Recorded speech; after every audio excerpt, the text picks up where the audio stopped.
ডক্টরের প্রেসক্রিপশন পড়া যায় না, ফার্মাসিস্টও বুঝতে পারে না কেন।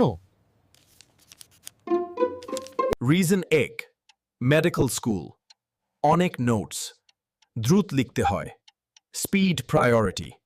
হসপিটালে 50% পেশেন্টস ডেইলি, প্রত্যেকের জন্য প্রেসক্রিপশন, সময় নেই। ল্যাটিন অ্যাব্রিভিয়েশনস ইউজ করে, RX, QD, BID, সাধারণ মানুষ বুঝবে না। হিস্টোরিক্যাল ট্রেডিশন, আগের ডক্টরসরা এভাবে লিখত, traditional practice continue.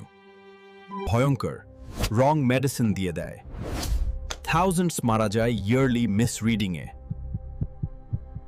Solution, electronic prescription, typed, clear, readable, অনেক দেশে ম্যান্ডেটরি।